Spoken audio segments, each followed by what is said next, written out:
অর্থাৎ কলকাতা ডার্বি, যেটা এশিয়ার বিগেস্ট ডার্বি, মোহনবাগান এবং ইস্টবেঙ্গল, তাকে একই গ্রুপে রাখার চেষ্টা করা হয়। যেমন এই মরশুমে অক্টোবরের মধ্যেই 4 বার কিন্তু ডার্বি হতে চলেছে। খেয়াল করুন যে প্রথমে সিএফএল ডার্বি হলো কল্যাণীতে, সেটাও একদম দুর্ধর্ষ, ইস্টবেঙ্গল দারুণ লড়াই করে, একটু সিনিয়র জুনিয়র মিশিয়ে খেলোয়াড়রা ছিলেন, 3-2 তারা জেতে।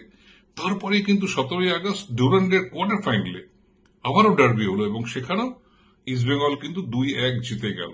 যা পরিস্থিতি আছে, গ্রুপের যে অবস্থা, 125তম আইএফএ শিল্ডের ক্ষেত্রেও কিন্তু সম্ভাবনা রয়েছে যে ফাইনালটায়, অর্থাৎ 2 গ্রুপ টপার ফাইনাল খেলবে।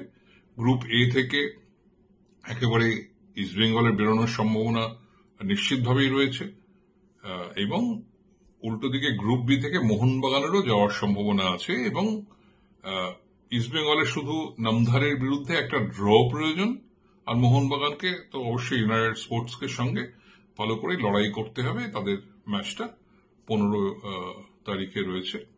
তো এই জায়গাটায় আবারও এবং তারপরে খেয়াল করুন 31 অক্টোবর মারগাঁওতে পতর্দাতে কিন্তু সুপার কাপেও মোহনবাগান ইস্টবেঙ্গলের তার মুখোমুখি হওয়ার কথা। এমন ধরনের এই পরপর ডার্বি, এগুলো কিন্তু হতো যদি 50, 60, 70, এমনকি 80-র দশক বা 90 যদি চলে যান বা 2000-এর শুরুর দিকে, তখন কিন্তু দেখা গেছে এরকম অনেকগুলো ডার্বি হতো। কেননা Kolkata football league, IFA shield তখন হতো, তারপরে ডুরান্ডে গিয়ে যদি ভালো ফলাফল হতো দেখা হতো ফাইনাল বা সেমিফাইনালে, রোভার্সে দেখা হতো, সৈয়দ নাকজিতে কখনো কখনো মুখোমুখি হয়েছে। এর মধ্যে গভর্নর্স গোল্ড কাপ দার্জিলিং হয়েছে, সিকিমে গভর্নর্স গোল্ড কাপ হতো, কখনো গোপীনাথ বরদলৈ টুর্নামেন্টেও দেখা হয়েছে, ডিসিএম ট্রফি হতো। তো এই ধরনের টুর্নামেন্টস গুলো তখন এত বেশি ঘরোয়া টুর্নামেন্ট ছিল যে অনেক অনেক ডার্বি কিন্তু একটা মরশুমের মধ্যেই কিন্তু হয়ে যেত। এবং তারপরে তো ন্যাশনাল লিগ বা